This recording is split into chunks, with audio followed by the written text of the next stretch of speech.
संसद मॉनसून सत्र के दूसरे दिन लोकसभा में फाइनेंस मिनिस्टर निर्मला सीतारमण ने मोदी सरकार के तीसरे कार्यकाल का पहला पूर्ण बजट पेश किया।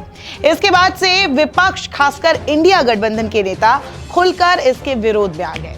आनन फानन में 23 जुलाई को ही इंडिया ब्लॉक के नेताओं ने दिल्ली में मीटिंग कर ली। खैर, सिर्फ इंडिया अलायंस ही नहीं, इस बजट को लेकर नवीन पटनायक, जो कभी एनडीए के दोस्त हुआ करते थे, उनकी पार्टी इस बजट से खासा नाराज है। ऐसा लगता है अब राहुल गांधी को इंडिया गठबंधन से इतर एक और साथ मिलने जा रहा है। बड़ी बात यह है कि जब वित्त मंत्री बजट भाषण पढ़ रही थी, तभी बीजू जनता दल के सभी 9 सांसदों ने संसद वॉकआउट कर दिया था। ऐसे में कहा जा रहा है कि तीसरा दिन काफी हंगामेदार हो सकता है। माना जा रहा है कि बुधवार को संसद के दोनों सत्रों में इंडिया घटक के सभी दलों के सांसद केंद्र सरकार के खिलाफ हल्ला बोलेंगे। उधर ओडिशा के पूर्व मुख्यमंत्री और विपक्षी बीजू जनता दल यानी बीजेडी के चीफ नवीन पटनायक ने निर्मला सीतारमण द्वारा पेश किए गए केंद्रीय बजट को ओडिशा विरोधी करार दिया और दावा किया कि केंद्र ने राज्य की वास्तविक चिंताओं को नजरअंदाज कर दिया है, जबकि चुनावी घोषणा पत्र में राज्य के लिए कई वादे किए गए थे। तो साफ है कि मॉनसून सत्र का असली पिक्चर तो अब शुरू होने जा रहा है। बजट पेश होने के बाद बीजेडी के राज्यसभा सांसद सस्मित पात्रा ने बताया कि ओडिशा की मांगों को पूरा नहीं किया गया। ओडिशा को ना ही फंड दिया गया, ना ही उसे स्पेशल स्टेटस दिया गया। उन्होंने इस बजट को एंटी ओडिशा करार दिया और कहा कि बीजेडी इस बजट का विरोध करेगी। Budget and walked out of the Rajya Sabha. We find that the demands of Odisha have not been met. We had been demanding special category status. The same has not been given to Odisha.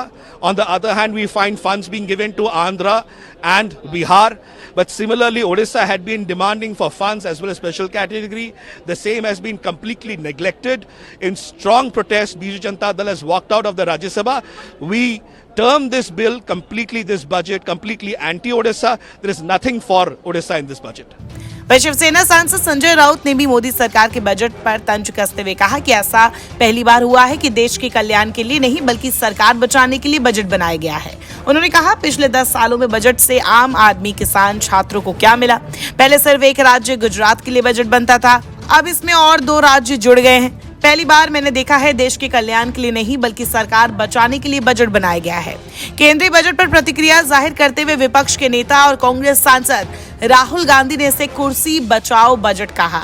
उन्होंने Twitter यानी कि x पर लिखा, कुर्सी बचाओ budget, सहयोगियों को खुश करना, अन्य राज्यों की कीमत पर उनसे खोखले वादे, मित्रों को खुश करना, ए को लाभ लेकिन आम भारतीयों को कोई राहत नहीं। कॉपी और पेस्ट, कांग्रेस का घोषणा पत्र और पिछला बजट। दरअसल नरेंद्र मोदी सरकार ने अपने तीसरे कार्यकाल के पहले बजट में बिहार और आंध्र प्रदेश का खास ख्याल रखा है।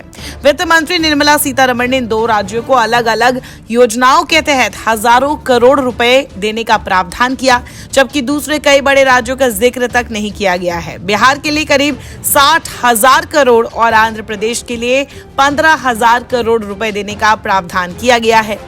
बिहार के मुख्यमंत्री नीतीश कुमार की अध्यक्षता वाली पार्टी जेडीयू के 12 सांसदों और आंध्र प्रदेश के मुख्यमंत्री एन चंद्रबाबू नायडू की पार्टी टीडीपी के 16 सांसदों के समर्थन से केंद्र में नरेंद्र मोदी की तीसरी बार सरकार बन सकी है और उसी के समर्थन पर यह सरकार टिकी है। ऐसे में माना जा रहा है कि नवीन पटनायक अब विपक्षी गठबंधन की उस मुहिम में शामिल हो सकते हैं जिसके जरिए विपक्षी दल मोदी सरकार पर हल्ला बोलने वाले हैं। पटनायक ने बजट पर अपनी प्रतिक्रिया जाहिर करते हुए इसके संकेत दे दिए हैं। बड़ी बात यह है कि लोकसभा में तो अब तक मोदी सरकार के पास हमेशा बहुमत रहा है, लेकिन राज्यसभा में उसे पटनायक पिछले 10 साल तक हर एक बिल को पारित कराने में संकट मोचक बनकर बचाते आए थे। अब वो भी अगर राहुल गांधी के साथ नजर आएंगे या कह सकते विपक्ष के साथ नजर आएंगे तो बीजेपी को लोकसभा में अगर जीत मिल भी गई, लेकिन राज्यसभा में बिल पास करने में परेशानी उठानी पड़ सकती है और यही बीजेपी के लिए इस वक्त सबसे बड़ा चैलेंज है। नमस्कार, मैं हूं मानक गुप्ता। अगर आपको हमारा ये वीडियो पसंद आया हो तो इसे लाइक और शेयर जरूर करें और हाँ, हमें सब्सक्राइब और फॉलो करना ना भूलें ताकि आप देश और दुनिया की कोई खबर मिस ना करें। तो जुड़े रहिए हमारे साथ और देखते रहिए न्यूज़ 24।